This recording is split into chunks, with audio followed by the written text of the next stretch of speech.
अस्सलाम वालेकुम। अब हम जो है आईकॉम पार्ट 1 के प्रिंसिपल्स ऑफ अकाउंटिंग के जो एमसीक्यूज हैं उसके दूसरे पोर्शन में जा रहे हैं।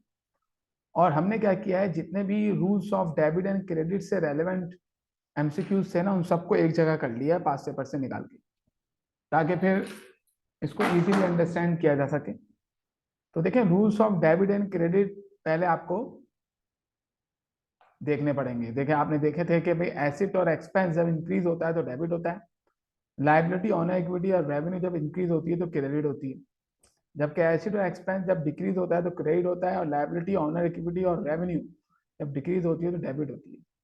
अच्छा, नॉर्मल बैलेंस वाला कॉलम जो है ना, ये कॉलम बिल्कुल इंक्रीज वाले कॉलम को कॉपी किया हुआ है हमने यहाँ पे।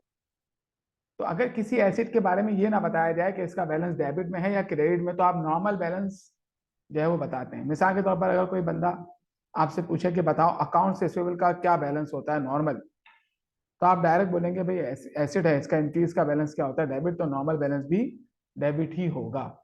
तो आइए देखते हैं इसके एमसीक्यूज हम लोग। तो पहला लिखा हुआ है कि all the accounts have debit balance except, मतलब हमें ये नहीं बताना कि डेबिट बैलेंस किसका होता है, हमें बताना है किसका क्रेडिट बैलेंस होता है। तो देखिए, ड्राइंग जो है ये तो कॉन्ट्रा, अच्छा ये जो हमारे rules of debit and credit हैं, इन पांचों के अगर कोई कॉन्ट्रा आता है तो कॉन्ट्रा के रूल्स उल्टे होते हैं। यानी एसिड के कॉन्ट्रा के रूल्स क्या होंगे कि कॉन्ट्रा एसिड बढ़ता है तो वो डेबिट नहीं होता, क्रेडिट होता है।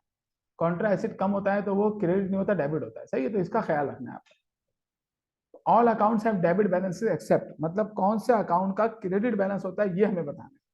तो ड्राइंग का तो नॉर्मल बैलेंस, क्योंकि कॉन्ट्रा ऑनर्स इक्विटी है, इसका नॉर्मल बैलेंस डेबिट होता है। ऑनर इक्विटी का क्रेडिट होता है ना, नॉर्मल देख लें, ऑनर्स इक्विटी का नॉर्मल बैलेंस क्रेडिट होता है, तो कॉन्ट्रा ऑनर इक्विटी का नॉर्मल बैलेंस डेबिट होगा। तो ये तो हमें तो डेबिट वाले नहीं बताने, हमें तो क्रेडिट वाले बताने। सेल्स रिटर्न एंड अलाउंस, ये कॉन्ट्रा रेवेन्यू है। रेवेन्यू का नॉर्मल बैलेंस कहां पर होता है, क्रेडिट। नॉर्मल बैलेंस का होता है क्रेडिट में। तो ये कॉन्ट्रा रेवेन्यू इसका कहां पर होगा, डेबिट में। तो ये भी हमारा ऑप्शन नहीं हुआ, क्योंकि हमें तो क्रेडिट वाला बताना है। परचेज रिटर्न एंड अलाउंस, ये एक्सपेंस है, कॉन्ट्रा एक्सपेंस। एक्सपेंस का नॉर्मल बैलेंस डेबिट होता है, और कॉन्ट्रा एक्सपेंस का नॉर्मल बैलेंस क्रेडिट होता है।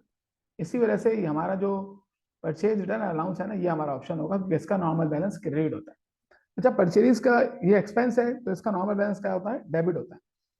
देखें, डेबिट और क्रेडिट बताने के लिए ना पहले आपको नेचर जाननी पड़ती है कि अकाउंट है क्या। एसेट है, लायबिलिटी है, ऑनर इक्विटी है, रेवेन्यू है, एक्सपेंस है। और अगर इनमें से कोई है तो इसका कॉन्ट्रा तो नहीं है कहीं। फिर रूल आप देखते हैं। ओके, आगे चलते हैं। This account usually has a debit balance, अब इनमें से पूछना है डेबिट बैलेंस वाला बताओ। तो देखें, परचेज अकाउंट ये एक्सपेंस होता है और एक्सपेंस का नॉर्मल बैलेंस डेबिट होता है, तो ये ऑप्शन हमें सही लग रहा है। परचेज रिटर्न अलाउंस ये कॉन्ट्रा एक्सपेंस है, कॉन्ट्रा एक्सपेंस का नॉर्मल बैलेंस डेबिट नहीं, क्रेडिट होता है। अनन कमीशन लाइबिलिटी है, लाइबिलिटी का नॉर्मल बैलेंस क्रेडिट होता है। और सेल्स भी रेवेन्यू है, इसका नॉर्मल बैलेंस क्रेडिट होता है। तो यही अकाउंट है जिसका नॉर्मल बैलेंस डेबिट होता है, परचेज एक्सपेंस है। These accounts normally have credit balances except, अब देखिए इसने क्रेडिट बैलेंस का नहीं पूछा हमसे, एक्सेप्ट लगा के इसने बोला है कि आप डेबिट बैलेंस वाला बताओ। तो इसमें डेबिट बैलेंस वाला देखें, सेल्स तो रेवेन्यू है, क्रेडिट में होता है, इसका normal balance. Bank loan liability है, इसका नॉर्मल बैलेंस क्रेडिट में होता है। अकाउंट्स पेबल ये भी लाइबिलिटी है, इसका नॉर्मल बैलेंस भी क्रेडिट में होता है। जबकि सेल्स रिटर्न ये कॉन्ट्रा रेवेन्यू है। अब देखिए, रेवेन्यू का नॉर्मल बैलेंस क्या होता है, क्रेडिट। कॉन्ट्रा रेवेन्यू का नॉर्मल बैलेंस क्या होता है, डेबिट। और हमें यहाँ क्रेडिट नहीं बताने, डेबिट बताने, तो सेल्स रिटर्न हमारा ऑप्शन होगा कि इसका नॉर्मल बैलेंस डेबिट होता है। This account will be credited if mister A started business with cash. अब देखिए, इसके लिए तो आपको एंट्री आनी चाहिए कि जब उसने कैश से बिजनेस स्टार्ट किया तो क्या डेबिट होगा और क्या क्रेडिट होगा, पहले तो आपको दोनों पता होने चाहिए। तो इसमें क्या है, कैश एसेट है, इंक्रीज होकर डेबिट हो जाएगा, और कैपिटल ऑनर्स इक्विटी है वो बढ़कर क्रेडिट हो जाएगा। तो ये क्रेडिट के बारे में पूछ रहा है, ये डेबिट के बारे में भी पूछ सकता था। अभी क्रेडिट के बारे में पूछ रहा है तो इस वक्त क्रेडिट क्या होगा, कैपिटल। अब अगर डेबिट के बारे में पूछना ना तो आप कैश पे लगा देते इसको। सही है, ओके। यानी इसमें आपको एंट्री बना के देखनी पड़ेगी। Advertisement paid in advance is debited to the account for, advertisement अगर आप एडवांस पे करें तो उसे क्या कहते हैं, प्रीपेड एडवर्टीजमेंट। और प्रीपेड एडवर्टीजमेंट जो है, जब पे करते हैं एडवर्टीजमेंट तो प्रीपेड एडवर्टीजमेंट एसिड होता है, एसिड बढ़कर डेबिट होता है। तो ये ऑप्शन हमारा है। बाकी ये जो ऑप्शन है ये एसिड के ऑप्शन ही नहीं है, ये लाइबिलिटी है, accrued advertisement, advertisement expense expense है, कैपिटल अकाउंट अलग चीज है। तो एडवर्टीजमेंट अगर आप एडवांस में दे रहे हैं, एडवांस में पेमेंट कर रहे हैं, तो क्योंकि उसका आपको फ्यूचर में बेनिफिट होगा, इसी वजह से इसको एसिड कहते हैं, ये प्रीपेड एडवर्टीजमेंट होगा। Okay 6 500 withdrawn by the owner for private use is credited to। अब देखिए ये एंट्री ड्राइंग की पूछ रहा है।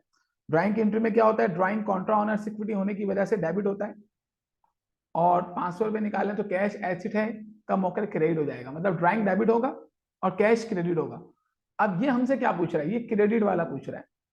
अगर ये डेबिट वाला पूछता तो हम ड्राइंग पे लगाते, लेकिन ये क्रेडिट वाला पूछ रहा है तो हम कैश पर जो है वो हाईलाइट करेंगे। तो इस एंट्री में कैश क्रेडिट होगा।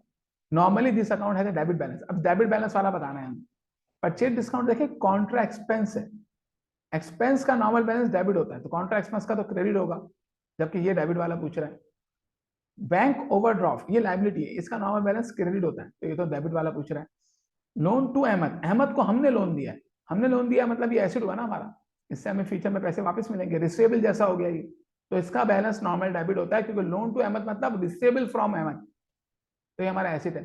लोन फ्रॉम अली, लोन आप ले रहे हैं तो ये आपका लायबिलिटी है, और लायबिलिटी का बैलेंस तो क्रेडिट होता है, तो लोन टू अहमद रिसीवेबल जैसा है, एसिड है, तो इसका बैलेंस नॉर्मल डेबिट होता है।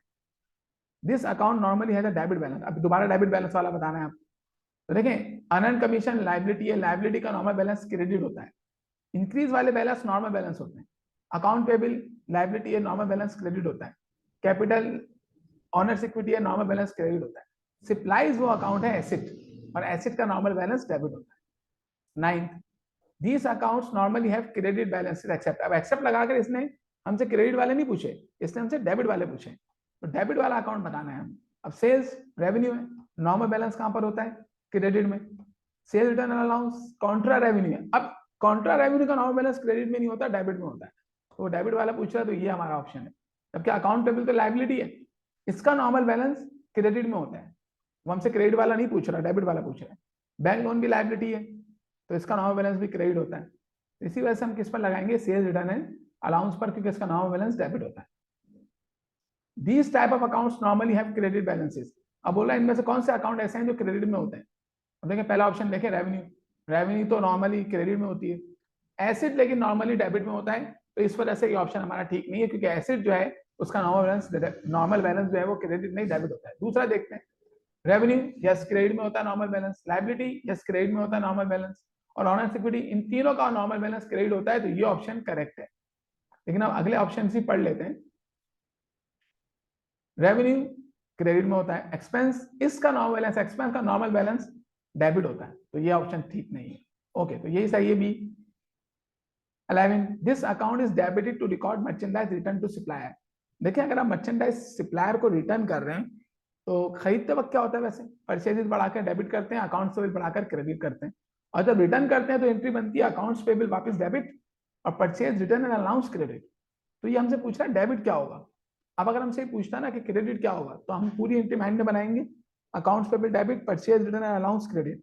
अब वो डेबिट का पूछे तो अकाउंट पेबल पे लगा देंगे, वो क्रेडिट का पूछे तो हम बोलेंगे परचेज रिटर्न। यानी आपको पूरी वो जो है एमसीक्यू पढ़ना पड़ेगा, यानी पहले तो आप पूरी एंट्री बना लेना कि मर्चेंडाइज रिटर्न जब सप्लायर करता है तो अकाउंट पेबल डेबिट होता है, परचेज रिटर्न अलाउंस क्रेडिट होता है। फिर वो पूछ क्या रहा है, डेबिट पूछ रहा है, तो डेबिट क्या होता है, अकाउंट्स पेबल डेबिट होता है, तो अकाउंट्स पेबल डेबिट होगा, परचेज रिटर्न अलाउंस क्रेडिट होगा। अगर वो क्रेडिट का पूछता तो हम परचेज रिटर्न पे लगा देते। इसी तरीके से अगर कस्टमर हमें रिटर्न कर रहा है तो उसमें क्या अकाउंट्स आते हैं, सेल रिटर्न अलाउंस डेबिट होता है, अकाउंट रिसीवेबल क्रेडिट होता है। तो ये जरा इंपॉर्टेंट ट्रांजेक्शन है ये रिटर्न वाली, ये ज्यादातर एग्जामिन की जाती है। दिस अकाउंट है द क्रेडिट बैलेंस, इनमें से किसका क्रेडिट बैलेंस है। अब देखिए ऑफिस सप्लाईज तो एसिड होता है, इसका क्रेडिट में थोड़ी होता है बैलेंस, इसका नॉर्मल बैलेंस डेबिट होता है। सेल डिस्काउंट ये रेवेन्यू नहीं है, कॉन्ट्रा रेवेन्यू है, कॉन्ट्रा रेवेन्यू का नॉर्मल बैलेंस क्रेडिट में नहीं होता, डेबिट में होता है, और ये क्रेडिट का पूछ रहा है। अनएक्सपायर्ड इंश्योरेंस ये एसिड है, इसका नॉर्मल बैलेंस डेबिट में होता है एसिड का। बैंक ओवरड्राफ्ट ये लायबिलिटी है, लायबिलिटी का नॉर्मल बैलेंस क्रेडिट होता है, तो ये सही है हमारा ऑप्शन। दिस अकाउंट नॉर्मली है the debit balance, debit balance वाला बताना है। Purchase return, purchase return Contra expense है, एक्सपेंस का नॉर्मल बैलेंस डेबिट होता है, तो ये तो कॉन्ट्रा एक्सपेंस है, इसका नॉर्मल बैलेंस क्रेडिट होगा, तो ये तो डेबिट पूछ रहा है।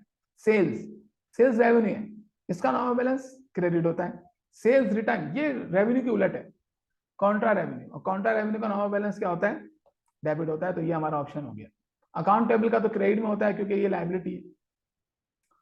Which account should be credited for recording advance payment for rent? मतलब अगर आप एडवांस पेमेंट कर रहे हैं कस्टमर अपने किसी बंदे को एडवांस रेंट दे रहे हैं तो क्या एंट्री बनती है, पहले एंट्री माइंड में बनाए।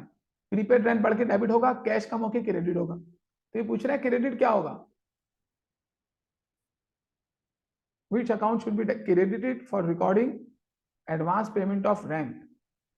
एडवांस पेमेंट अगर आप रेंट की कर रहे हैं तो क्रेडिट क्या होगा, ओके तो इसमें क्रेडिट क्या होगा। अब ये रेंट इधर ऐसा लग रहा है कि रेंट आप रिसीव कर रहे हैं तो पेमेंट की बात कर रहे हैं। पेमेंट होगी तो हमारे पास प्रीपेड एंड डेबिट होगा और कैश क्रेडिट होगा, तो कैश का इधर ऑप्शन ही नहीं है। आई थिंक ये एमसीक्यू जो है इसमें यहाँ पे क्रेडिट नहीं डेबिट था, जिसकी वजह से हमारे पास ये ऑप्शन करेक्ट हो जाएगा, प्रीपेड रेंट। सही, ये एमसीक्यू आप लाजमी पास पेपर में देखें, और अगर कोई मामला हो तो फिर आप कमेंट कीजिएगा। इधर जो है ना हमारे पास हम बोलेंगे कि भाई डेबिटेड, डेबिट कौन सा अकाउंट होगा, डेबिट जो है वो हमारा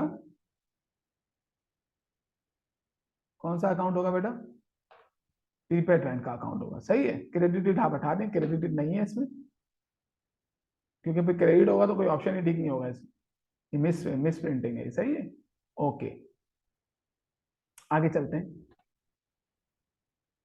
which of the following accounts normally has credit balance. अब इनमें से किसका क्रेडिट बैलेंस है, अब इंश्योरेंस एक्सपेंस है, इसका नॉर्मल बैलेंस तो क्या होता है, डेबिट होता है। परचेज डिस्काउंट ये कॉन्ट्रा एक्सपेंस है, इसका नॉर्मल बैलेंस क्रेडिट होता है। कैश का नॉर्मल बैलेंस डेबिट होता है, क्यों, क्योंकि ये एसिड है, एसिड का नॉर्मल बैलेंस डेबिट होता है। परचेजेस का भी नॉर्मल बैलेंस डेबिट होता है क्योंकि ये एक्सपेंस है, तो परचेज डिस्काउंट का ही क्रेडिट में बैलेंस होता है। सही, तो यहाँ पर हमारा जो है वो एमसीक्यूज एंड हो गए। जज़ाकल्लाह, ये rules of debit and credit वाले हमने खत्म कर दिए।